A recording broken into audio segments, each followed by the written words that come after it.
All right, this is the first match of the official show Bound for Glory for the Impact Knockouts Tag Team Champions, Decay versus the Inspiration. I loved the Inspiration's little entrance there. That was great. The singer, she did a great job. Great lip syncing. Loved the lip syncing. Was it lip syncing? It was lip syncing. Oh, okay. But they did it was a very convincing job nonetheless. Right. Obviously, yeah. No, it was great. Very popular with the crowd there. The Inspiration, so that was really good. A lot of people were trying to get the iconic thing going, but it's you're not gonna be able to do that. Right. But these girls did do work. They did a fun little opener. Yeah, it was. Overall. It was. Of course, you got the botch queen of Impact, Havok, doing Havok, I think, tripped over the ropes 3 times. Oh yeah, it was terrible.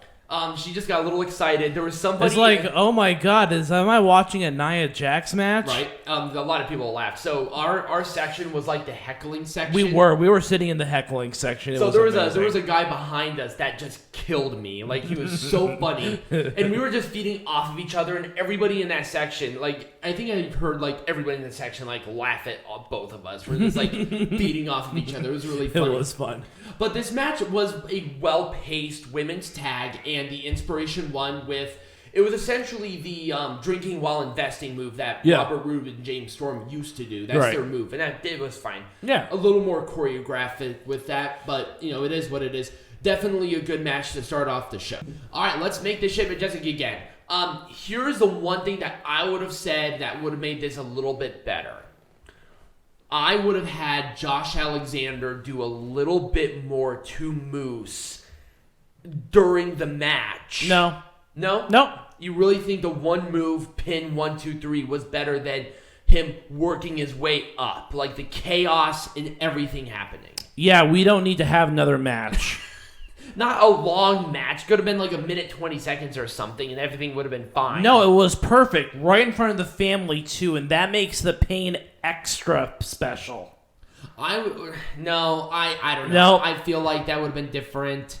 No. We're going to save that for our next event, Turning Point. We're going to save that match for Turning Point. Yes. Also, we got tickets to the Turning Point, so we'll be talking about that. And we're going to be front row. Now, with Hard to Kill, do you think there's going to be a 3-way with Christian, Alexander, and Moose?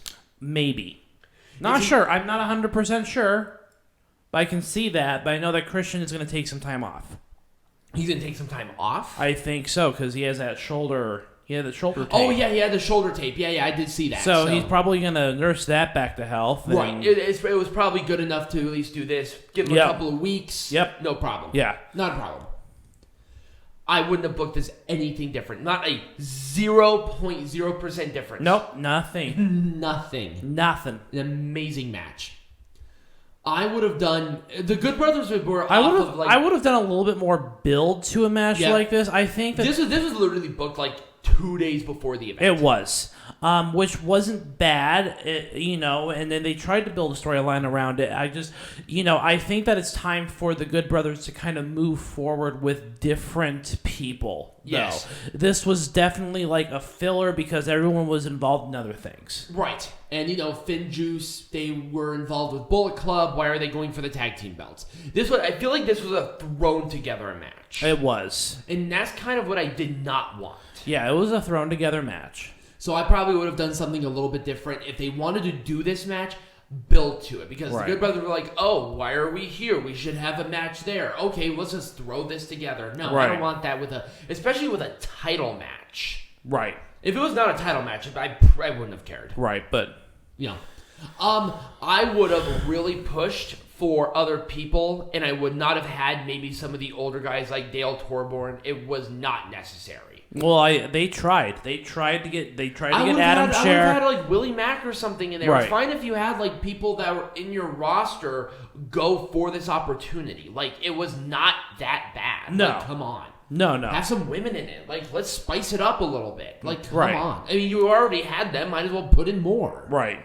That'd have been cool. Mm-hmm. No, I want to do something stupid. I'm not sure if I would do anything different with this. No, I don't think so. They had a good rivalry going into it.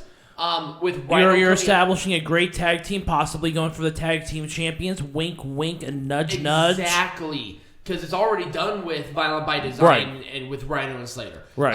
Or Heath, excuse me. Here's what I probably would have done different.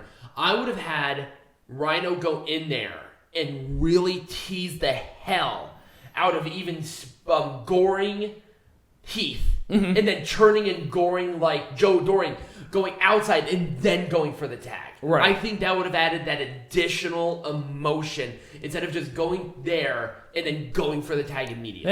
Yeah. Well, I would have booked that a little bit better, because I swear if he was gonna go for the spear, people like, no, don't do it, and then goring the other person, that place would have erupted. That place would have blown up. Exactly. I wouldn't have done anything different. No. I think the triple threat going into it was great. This match exceeded my expectations. Yeah, it did. And it established 3 new contenders for the X Division champion, including the new champion. So right, exactly. Great all the way around. I couldn't have made this any more majestic even if I tried. I really wouldn't have done anything different, to be honest with you. Not really. Decay were just kind of lingering on these belts. It's a great debut, and also Impact is building in a lot of great tag teams in their women's division. They needed to hit with some oomph when going live on paper. Because I think there was a lot of flack. There was a lot of flack with bringing back the Impact Knockout Tag Team Champions because the roster wasn't very big. And having the Iinspiration But now they have the manpower in there, and they're re-legitimatizing that division. Exactly. It works out really well. I'm excited. Yeah. And then with this exceeded my expectations. I'm curious to see what they're going to do. Right, it's with TBD. it. We don't know. But it was a great first showing for this. It absolutely was. All right, so after that, Peanut Gallery, let's talk about our experience, and let's talk about what happened before and after. Well, we didn't really do much. We were just sitting at the bar. Well, here's the thing. So we always go to the TGI Fridays there. Also, you can find us there. So there was a girl. I didn't know who it was at the time. She came up and asked about the belt. And I'm like, oh, just gained this. And she's like, oh, I'll follow you on Twitter. Okay, great. Apparently that was Su Yung. Oh, and it was? It was Su Yung. Yes, it was 100% Su Yung because she was sitting with Rip Swann after. Oh, nice. Yeah, it was the same girl. So that was kind of cool. I'm like, oh shit. So Su Yung, hi. So that was kind of neat. She was with like an older guy, so I'm going to assume that was like some sort of bodyguard or something. If somebody recognized her. Anyway, so let's see. Who did we have there? Well, there was Heath, there was Rhino, there was Joe Doring, there was oh my god, there were so many people. There were a lot of people. So we were there was Josh Matthews and Madison Rayne were there. They always go to TGI. Yep.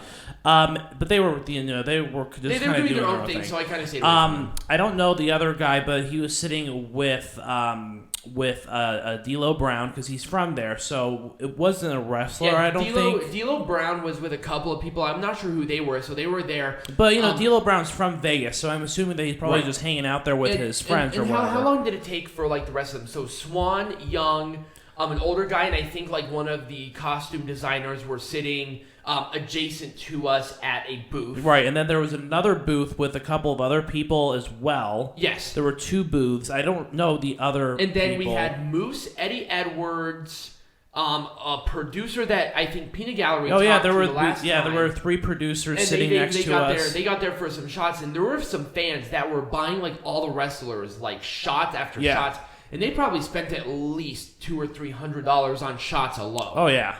They were rocking and rolling on those, but there was a lot of energy. It was a lot of fun. Oh, and then Mickie James, Gail Kim, Alicia Edwards, and I think 2 other women came in a little bit after them. So, this kind of transitioned into maybe about an hour and a half, 2 hours after the show.